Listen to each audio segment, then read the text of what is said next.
Hello everyone, my name is Rick Morera. I'm back here in my garden. It is about 68 degrees on a November 28th, Sunday after Thanksgiving. So I'm hoping everyone had a wonderful Thanksgiving and is enjoying this wonderful long weekend. So today I just wanted to give you a short little walk around the yard, and then I picked up some plants that I want to share with you. There's some interesting Hoya updates and a couple of orchids that I picked up. So please stick around and let me show you around.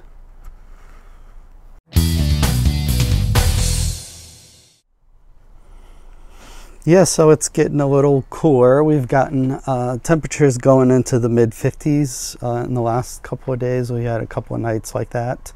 So the Hoyas are reacting. I can see some of them are getting a little redder, and that's a combination of cooler weather and sun. So this Hoya APC 1015 is getting about 3-4 hours of direct sun at this time of year, and the cooler weather is bringing out some of the reds out, so that's always nice. I purposely placed this Hoya here because I wanted to see how it would handle you know, the 3 to 4 hours of direct Florida sun, even in midsummer, and it did pretty well. It bloomed quite often, and it put out quite a bit of growth. As you can see, it did grow all summer long and bloomed as well.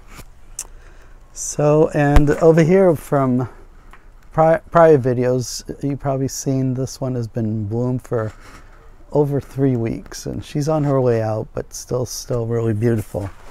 This is RLC Herbert Kamiyama, Volcano Queen. And I've decided that latifolias don't particularly care. This is a latifolia Sarawak. Don't particularly care for direct sunlight. Every time this Hoya was getting a couple hours of direct sunlight, and it didn't do very well. The growth was a little stunned, and as soon as the leaves got to a shadier spot, they would look much better. As you can see here, it tried to survive by attaching itself on this shady side, and it put out a healthy looking leaf here. So yeah, if you have a latifolia, it's probably best if you decrease the amount of sun it gets. And another Hoya that is really known for getting quite a bit of sun stress is Hoya Suriga oensis. I always have a hard time with that name. So you can see it's been out here a couple weeks now, and it's beginning to get some red. So I'm gonna actually move it to where it gets a little more sun and see what happens to it. So that's Hoya Suriga oensis. And here is my AH74. And I just noticed this little bulbophyllum here. I don't even know what these flowers are going to look when they open up, but they look quite cute right now. And this is Bulbophyllum laxiflorum. And let me show you this Hoya, how red it's getting. Let me get this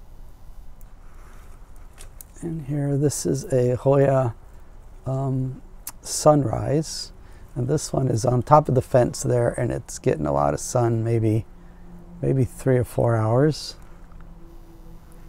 And over here it's getting a little less sun, but the coloring is really beginning to come out. And this is one of the Hoyas that kind of blooms. I think it bloomed all winter here. This is Hoya Sunrise. And here's some of the older foliage. Yeah, it turns a really nice color. So by January, it's going to be mostly, all the leaves will be this color or darker. So some of these here, I'm debating whether or not they're going to go into one of my greenhouses. This is lime sherbet, and it gets really, really nice dark edges. As you can see, it's a really, really nice plant. And it seems to be doing okay, but we've only had temps go into the 50s. So when temperatures are going to go below that, I might have to move a lot of these Hoyas that are here, because some of these are pretty sensitive. This is the Hoya from Sabah, Borneo, and you can see the cool weather is really, really turning it red. So I think it might be a little bit too cold for her, and she's going to go into the greenhouse. And then I have a Hoya Surisana over here. I have one already in the greenhouse, and I might also bring this one in. And this is that Hoya Icensis 023. There's another name for it, but I can never pronounce it. So, but yeah, it gets that really nice, I don't know if you can see it, that dark edge. And then I have a Hoya Ricardo over here. I have an AH Hoya over there. And here's one of my newer hybrids. It's looking quite distinguished. I like the really nice contrast to the veining. And let's see. Over here, oh, the Hoya Perfection is also getting some really, really pretty color.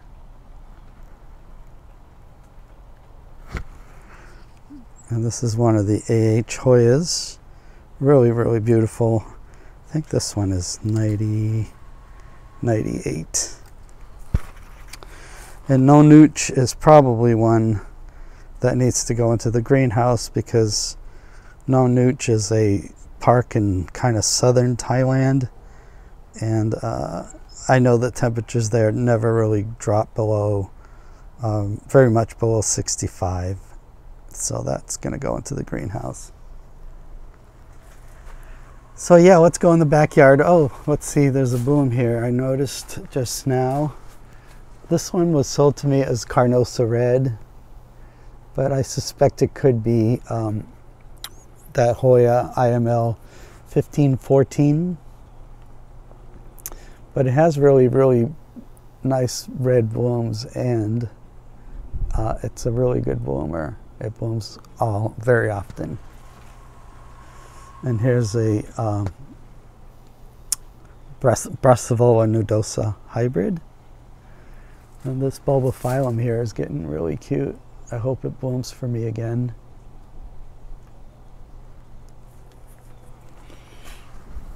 Yeah, there's a bunch of stuff stuck up in this tree that I forget. Oh, look, I just noticed that one of the orchids is going to bloom.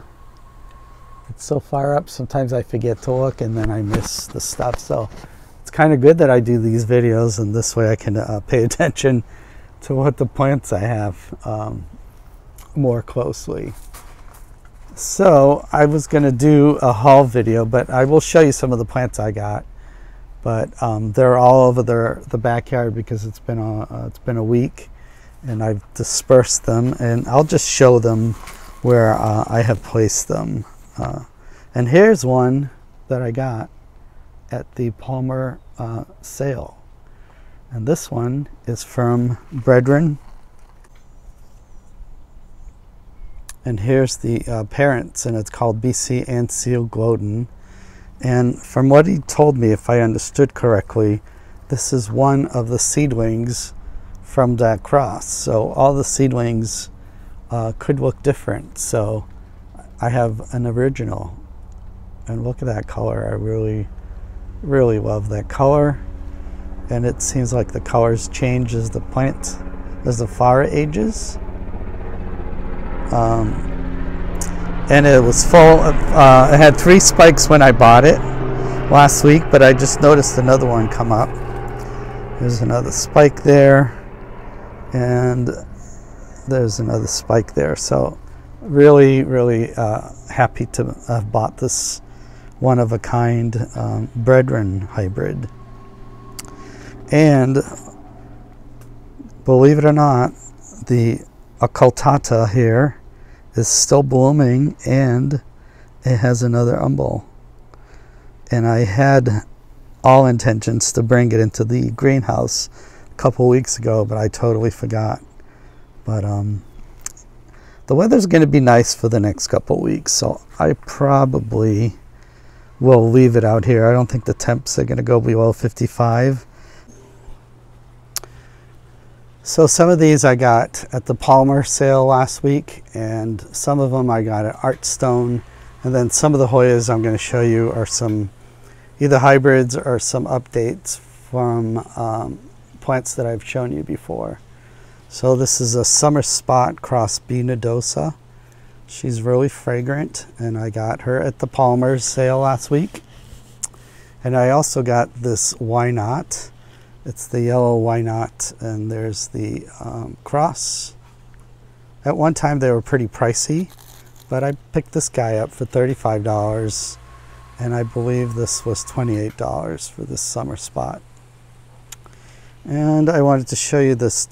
This was a gift last summer of this very splashy Carnosa Queen. And I'm going to show you some of the newer leaves that are coming out. Pretty splashy as well still. And it had a really big growth spurt, so I moved it into the greenhouse, and it kind of slowed down. So maybe it's just adjusting to the conditions in there, but I hope it picks up again. It's pretty showy. And this is one of my hybrids. It is a story with this one. I nicknamed it Chicken Massacre, is because I had a whole tray of seedlings from this cross, and I left it out, and my chickens found the tray and ate all the seedlings, and this one was the only one that survived that episode. So, and she's doing pretty well, and hopefully it'll bloom in the summer for me. It looks like it could be blooming size. So it's Hoya species Poa cross Micrantha, and the leaves are pretty stiff and matte green. They're pretty cool looking. And I couldn't resist this one because it is called, one of the reasons it's called Greenbird, BC Greenbird. That's the cross. And the second reason was that it had 6 spikes, and most of them aren't open yet. And the third reason was this plant was $35. And it is a real beauty. I love this green color, and the lip is really spotty, so just had to get it.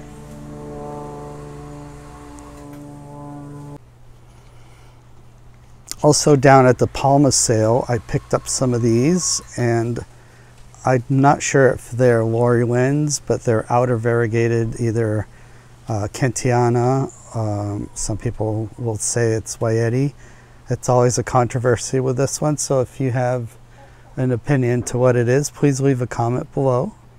But these were, you know, $18, so I couldn't pass them out. So I got some company, and if you're wondering where Swiffer is, and she's in the house because the chickens are out today. They're very attached to me as well, and they kind of want to be around what I'm doing.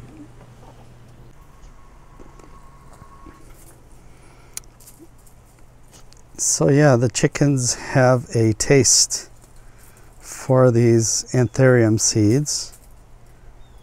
I don't collect them, there's too many. I usually get, like this time of year, I get like 10 of those, and I've had seedlings from them before. But the chickens are let out once in a while to enjoy the garden as well. And they only eat a few things. They like, I just discovered that they like anthurium seeds, and they always peck at the begonias. So yeah, you can see they eat some of those begonias, but that's about it. They don't touch anything else. They don't like hoyas, and they don't like philodendrons.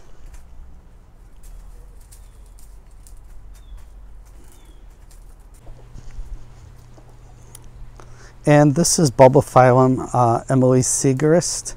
I bought it last year. It had one set of flowers, and whatever I did, it liked it, and it decided to bloom its little heart out this year. So I think it still has 5 spikes that need to open up.